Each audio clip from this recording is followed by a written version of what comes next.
Let's make a Detroit-style sourdough pizza. I want to try it, Mommy. Please try this recipe. It's so easy and it's so delicious and it's good for the whole family. Before bedtime at about 8 p.m., in a large bowl, mix together 375 grams of cold water with 100 grams of active sourdough starter. And I like adding a little bit of extra seasoning. So I add 2 tablespoons of dried oregano and 1 tablespoon of Italian seasoning to this mixture. I love that the seasoning is mixed throughout the entire dough. It just levels up the whole thing for me. I mix it together just kind of preemptively with a Danish dough whisk, and then I'm gonna go in with 500 grams of bread flour. I've really been loving the Ballerina Farms bread flour. It's very strong, but any kind of bread flour you have will be just fine. 10 grams of sea salt, and we're gonna mix this together really well. I use my Danish dough whisk to kind of get all of the messy mixing done at the beginning. Once everything is decently mixed together, I switch to hand mixing. I will kind of slap the dough around, do a little bit of rhubarb mixing, maybe throw in some stretch and folds just to get everything really well mixed together. And then I cover it and let it rest for about 30 minutes. And then I come back and do a set of stretch and folds. This is a higher hydration dough. It's basically focaccia, honestly. So don't freak out that it's super wet and feels loose. That is totally normal. That's what we're expecting with this dough. So once I did all the stretch and folds, I kind of flipped the dough upside down because I love when the top is smooth, and I just did a little bit more of that rhubarb mixing, and that helps the dough come together and it helps the top be nice and smooth, and it just rises in a really smooth, even way. But you don't have to do that. That's just me. This is going to ferment on the counter overnight. I'll see you in the morning. It's the morning. Our Detroit style pizza dough is looking super bubbly and jiggly. Yep, it's perfect. So I take a casserole dish like this, or USA Pan also has like a lasagna style pan that's even bigger. Either one is perfectly fine. And I just eyeball coat the bottom of it, and don't be stingy with the oil because this is what is going to give you that beautiful golden brown crust on the bottom. Okay, I'm just going to dump the dough on top of the oil. You can use a bowl scraper to help get it out faster. Probably should have grabbed one. It's okay.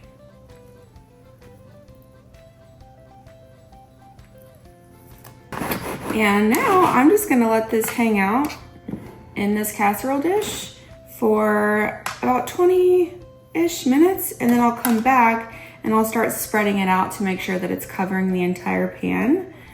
And then we wait. We let it rise until it's incredibly bubbly and just even jigglier than it is now, and then we'll bake our pizza. So this recipe is so easy. I love it. Okay, be back in a little bit. In addition to the Detroit-style pizza recipe, I also just dropped my pizza sauce recipe. We have been making this for years in our family. It's just a staple at this point, and it's very easy. It's all pantry staples. You need 1 can of tomato sauce, 1 can of tomato paste, and I kind of eyeball the rest of it, but don't worry, I do have basic ingredient amounts in the recipe card on my website, but about 2 teaspoons of sugar, some seasoning, salt, pepper, oregano, Italian seasoning. I love doing fresh garlic, 2 cloves usually, but we were out of fresh garlic when I filmed this, so I swapped it for garlic powder. That's a lot more mild. I really like the fresh garlic, but that's totally up to you which one you prefer.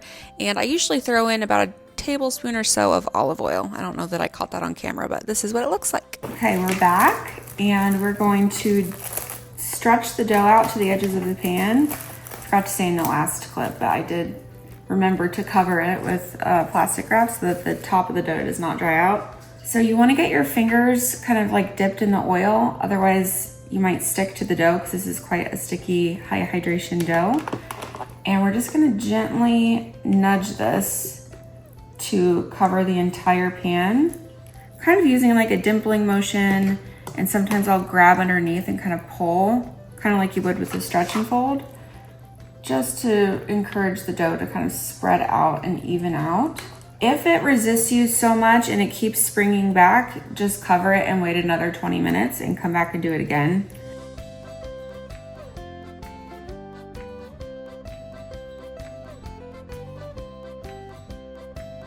It looks like a lot of oil, but anyone that's made Detroit style pizza before, you know, It really does need it. And it won't be like an oily pizza when it's done baking. This will translate to a really crispy crust, so don't worry about that. Okay. All right, this looks good to me. It's not perfect, but as this rises, it'll kind of fill in just the teeny gaps on the edges. And this is gonna rise on the counter until it is incredibly jiggly, to the point where you wouldn't even believe it could get that jiggly. There might be some big bubbles. Since we've kind of like dimpled this as we push it out to the edges, it'll look a bit like focaccia with those big bubbles. That's what we want. We want super jiggly. And that'll take 5, 6, 7 hours, maybe 4. It just depends on the temperature of your house and how active your starter is in the mixture. I'll obviously come back and show you what it looks like when it's ready to go, but don't freak out if your timing is different than mine. That's just the art of sourdough, and just look for those visual cues in your dough. All right, so I am finishing up this Detroit style pizza. It is almost 5 o'clock. This was finished doing it second proof on the counter at around 1:30 p.m. We keep our house at 73 to 74 degrees Fahrenheit. But what we want is this super jiggly, you see those bubbles all over the surface? That's what we're looking for. When it's done proofing, you can just stick it in the fridge, that's what I did, until you're ready to bake at dinner time. Okay, so to make Detroit style pizza, the first thing you do is put a layer of cheese on top. I'm just using what I have, which is this really low quality pre-shredded cheddar. Kind of makes me cringe, but it's what we have, and that's fine. A more traditional cheese to use for Detroit style pizza would be a Wisconsin brick cheese, but that can be a little bit harder to find. But if you can find it, that mixed with a little bit of mozzarella is very traditional. Monterey Jack is actually my favorite cheese. It gets a lot more browning on it. Cheddar works fine. If you prefer more of like the cheese pull situation, definitely go for mozzarella. But this pizza is delicious no matter what cheese you use. I would definitely recommend not buying the pre-shredded and instead buying block cheese and shredding it yourself. It melts better because it doesn't have whatever the heck they put in here to keep it from sticking to each other. Potato starch, tapioca starch. This is coated in that, and that can interfere with melting. But it was probably on sale. Kroger runs a lot of sales, and if it was like half off, well, you know what? Let's get a bag of pre-shredded cheddar for the moment where I don't have enough time to pre-shred my own, or I'm tired, or whatever. It's fine. Okay, so good little layer of cheese. And I do realize cheddar cheese is very unconventional for a pizza, but it's fine. It's fine. Okay, this is the pizza sauce that we made. It is the best, most easiest pizza sauce ever. I am obsessed with this combination. I really wish we had fresh garlic cloves because I'm a huge fan of garlic. We're out, so garlic powder is just fine, but oh my gosh, it just smells amazing. And I love a pizza sauce with flavor. I need flavor. And it's nice and thick and not too sweet, but it's delicious. Okay, so Detroit style pizza, they put the sauce in 3 rows. This is like the traditional way to do it, as I understand it. I learned this from America's Test Kitchen. That's how I was introduced to Detroit style pizza, and ever since, obsessed. We love it. It's like the ultimate thick crust pizza. Anyway, you do 3 lines that are about 1 inch wide, spanning the length of the entire pizza. You can put as much or as little sauce as you want. I usually am pretty generous with the sauce, and I'll leave just a little bit extra in this bowl for dipping afterwards if there's any pieces that just have less sauce than others. It's basically acts like a marinara, essentially. And my husband is a huge fan of anything dippable. So he will load, like if you ever saw his spaghetti plate, it's like 25% noodles, 75% spaghetti sauce. 3 lines of sauce. on top of the cheese. That's the most traditional. If you wanted, you could put some pepperoni and stuff on it underneath the sauce, but on top of the cheese, I would recommend. But the world is your oyster. You can do with this whatever you want.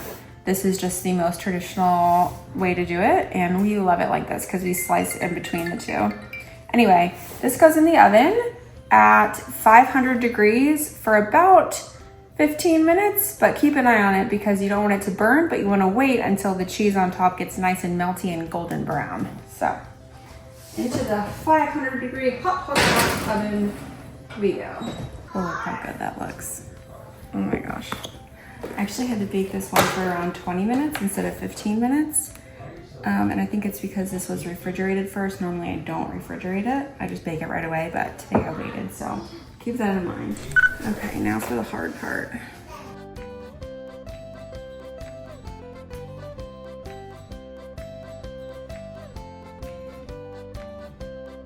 Let's cut into it and see what it looks like.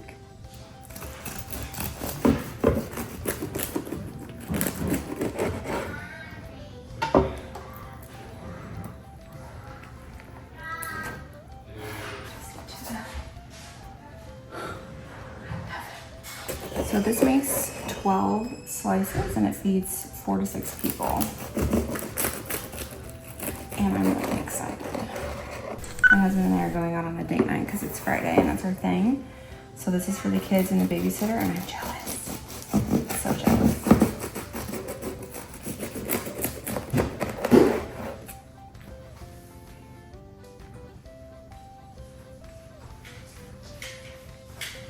So soft. That pizza? Yeah, it's pizza. I want to try it. Mm-hmm. So good. I want to try it, Mom. Please try this recipe. It's so easy and it's so delicious and it's good for the whole family. It's hot. Yeah, go take it to the table. It's gonna be hot though. See, hot. Go take it to the table and it'll cool down, okay? Don't drop it.